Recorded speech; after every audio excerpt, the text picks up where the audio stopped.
Hai kelas 9, pertemuan kita kali ini membahas terkait tentang dinamika nilai-nilai Pancasila sesuai dengan perkembangan zaman. Materi ini ada di buku bosmu di halaman 14. Nah, Pancasila telah menjadi dasar negara dan pandangan hidup bangsa Indonesia sejak tanggal 17 Agustus 1945 hingga saat ini. Pancasila menjadi ideologi yang dianggap sesuai dengan perkembangan zaman yang begitu pesat seperti sekarang ini. Nah, Pancasila juga memiliki yang namanya nilai-nilai luhur yang dijiwai dalam setiap sila-silanya. Sehingga tidak hanya sekedar sila yang memiliki ungkapan 5 dasar, namun nilai Pancasila juga dapat mengikuti perkembangan zaman. Maka nanti Pancasila tidak pernah memiliki kedaluarsa untuk menjadi dasar negara dan pandangan hidup bangsa. Nilai yang terkandung dalam Pancasila sebagai pandangan hidup bangsa dan dasar negara memiliki ciri khas ataupun karakteristik tersendiri yang berbeda-beda dalam setiap nilai itu. Mari kita lihat nilai-nilai apa saja yang terkandung dalam setiap Pancasila. Di sila pertama, nilai yang terkandung yakni nilai ketuhanan, yakni pengakuan atas keberadaan Tuhan sebagai pencipta alam semesta beserta isinya. Oleh karena itulah kita sebagai manusia beriman harus meyakini adanya Tuhan dengan menjalankan segala perintahnya dan menjauhi larangan Tuhan. Di sila kedua memiliki karakteristik nilai kemanusiaan, yaitu pengakuan kedudukan manusia sesuai harkat martabatnya sebagai ciptaan Tuhan Yang Maha Esa yang memiliki hak dan kewajiban yang sama. Jadi di sini kita diajak untuk memperlakukan setiap manusia itu sama derajatnya karena kita adalah imago Dei, sama-sama ciptaan Allah yang segambar dengan Tuhan. Di sila ketiga, yakni ada nilai persatuan, yang mana paham ini mewujudkan paham kebangsaan yang mengutamakan persatuan dan kesatuan, dan menghilangkan yang namanya paham perseorangan, golongan, suku bangsa, dan harus mendahulukan kesatuan sehingga tidak terpecah oleh keadaan apapun. Di sila keempat, yakni ada nilai kerakyatan.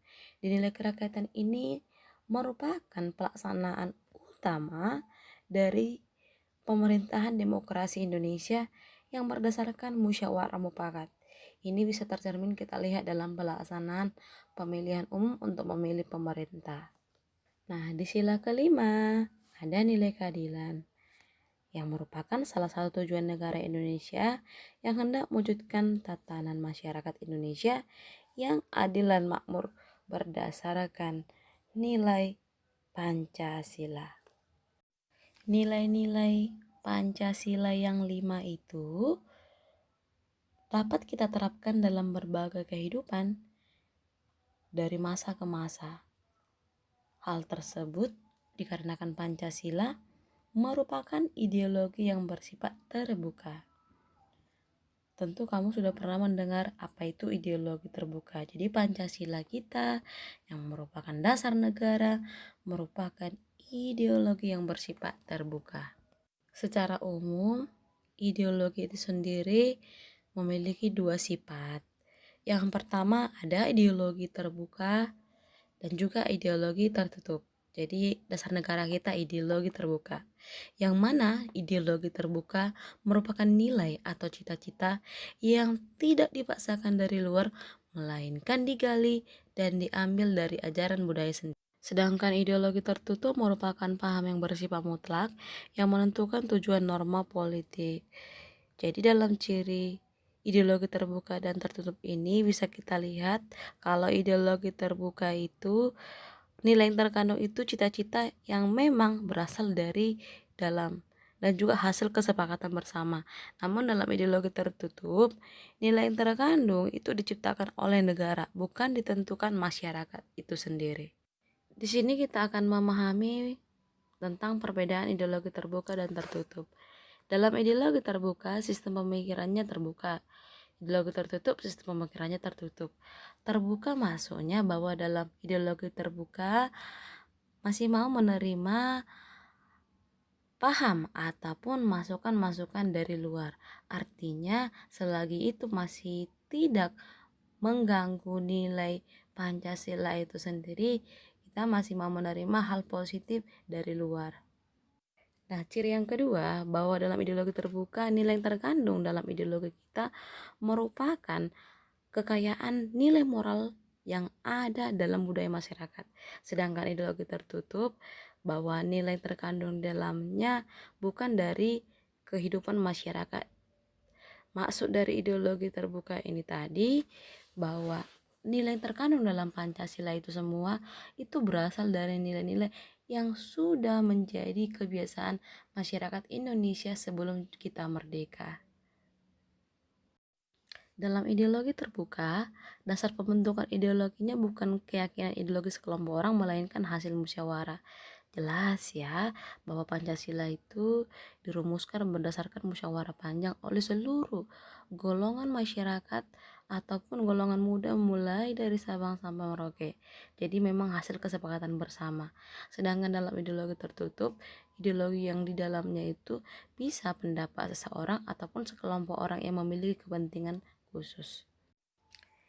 Ideologi terbuka yang keempat, ideologi itu tidak diciptakan oleh negara melainkan oleh masyarakat, sehingga ideologi tersebut adalah milik seluruh rakyat. Benar bahwa Pancasila yang menjadi dasar negara kita ini kan adalah kesepakatan bersama bangsa Indonesia, sehingga nilai terkandung di dalam Pancasila itu merupakan jiwa dan karakteristik setiap warga negara ataupun bangsa Indonesia. Sedangkan dalam ideologi tertutup, ideologi tersebut diciptakan oleh penguasa atau negara sehingga si rakyat mutlak dan harus mengikuti seluruh aturan yang dibuat oleh negara. Yang kelima, tidak hanya dibenarkan melainkan dibutuhkan oleh seluruh masyarakat. Benar, nilai Pancasila yang disepakati bersama oleh para pendiri bangsa kita ya ditetapkan sebagai nilai-nilai luhur yang dibutuhkan oleh seluruh masyarakat, karena Pancasila inilah dijadikan sebagai pedoman kita dalam bertingkah laku baik masyarakatnya maupun pemerintah. Sedangkan dalam ideologi tertutup hanya dibutuhkan oleh penguasa untuk melanggengkan kekuasaannya, sehingga cenderung memiliki nilai kebenaran hanya sudut pandang penguasa saja. Sekarang kamu sudah tahu sedikit banyaknya tentang bedanya ideologi terbuka dan ideologi tertutup. Yang pasti ideologi negara kita itu bersifat terbuka. Nah, sekarang supaya mengukur keakuratan karakteristik perbedaan ideologi terbuka dan tertutup tadi, coba kamu cari tahu dulu dari berbagai sumber terkait negara-negara mana yang menerapkan ideologi tertutup dan ideologi terbuka. Cari sebanyak mungkin. Kemudian untuk menentukan perbedaannya, kamu bisa mengamati keadaan negaranya.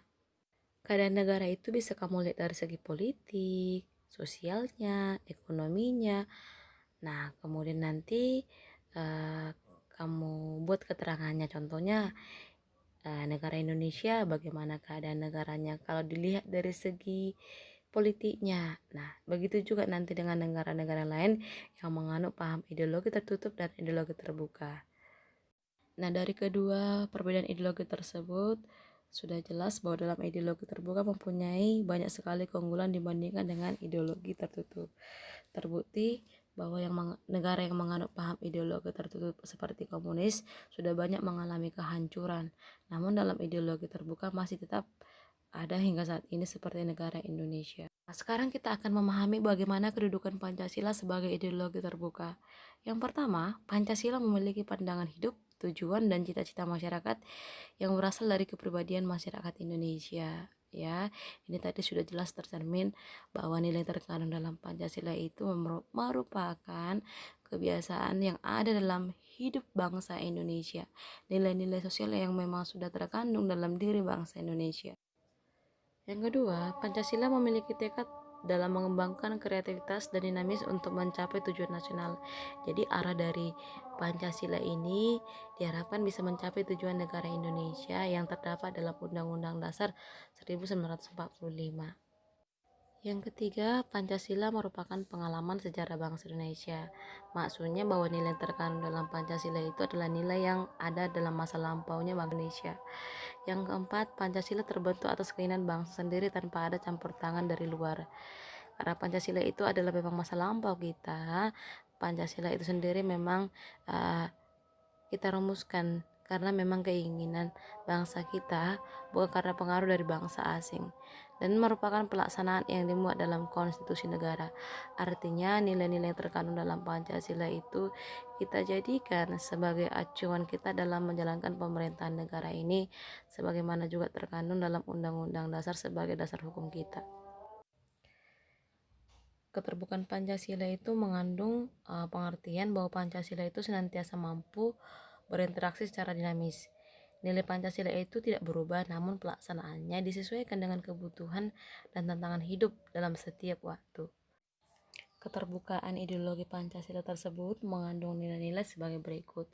Yang pertama ada nilai dasar, yakni nilai dasar yang termuat dalam Pancasila yang bersifat universal dan relatif tetap yang dijabarkan dalam pasal Undang-Undang Dasar 1945. Nah, nilai dasar yang dimaksud di sini adalah hakikat kelima Pancasila, yakni nilai ketuhanan, nilai kemanusiaan, nilai persatuan, nilai kerakyatan, dan nilai keadilan. Nilai-nilai dasar inilah yang merupakan pelaksanaan kelangsungan hidup bangsa Indonesia. Yang ketiga, nilai praktis, yang merupakan realisasi nilai instrumental yang dilaksanakan secara nyata dalam kehidupan sehari-hari. Artinya nilai yang terkandung dalam Pancasila yang 5 tadi bisa kita terapkan dalam kehidupan sehari-hari, seperti sikap menghargai, peduli, kemudian musyawarah, tenggang rasa, semangat kerja, nasionalisme. Nilai-nilai ini semua kita laksanakan dalam kehidupan bermasyarakat maupun kehidupan bernegara. Dalam realisasi praktis inilah, maka penjabaran nilai Pancasila itu senantiasa berkembang dan selalu dapat dilakukan perubahan dan juga perbaikan sesuai dengan perkembangan zaman dan aspirasi rakyat. Inilah sebabnya bahwa ideologi Pancasila kita merupakan ideologi yang bersifat terbuka.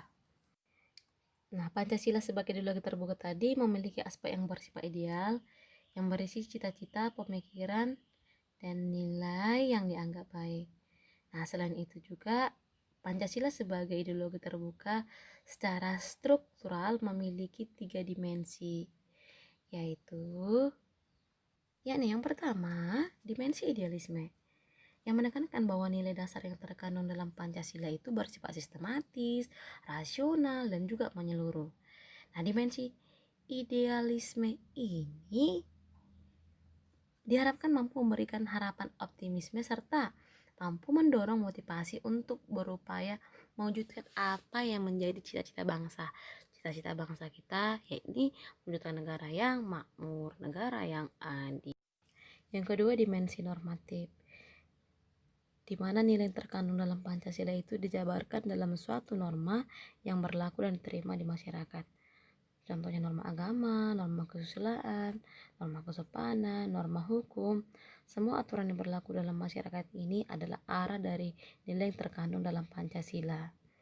Maka di sini Pancasila sebagai dasar negara yang terdapat dalam Undang-Undang Dasar merupakan norma hukum tertinggi dalam tata urutan perundang-undangan nasional serta merupakan pokok kaidah yang fundamental. Yang ketiga, dimensi realistis.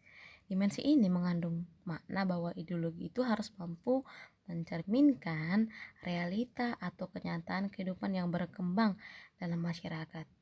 Dengan kata lain, Pancasila memiliki pengaruh dalam mengembangkan pemikiran-pemikiran baru yang relevan tentang dirinya, tanpa menghilangkan atau mengingkari hakikat yang terkandung dalam nilai-nilai dasarnya. Artinya, dalam perkembangan zaman ini, Pancasila ini tetap bisa mengikuti arah dari pengaruh perkembangan zaman atau masih bisa menerima pengaruh-pengaruh dari luar, asalkan pengaruh dari luar itu tidak bertentangan dengan nilai-nilai luhur yang sudah terkandung dalam Pancasila. Contohnya nilai-nilai positif yang dari luar itu kita terima, seperti inovasi, kerja keras, kemajuan teknologi, itu bisa diterima oleh Pancasila sebagai ideologi terbuka.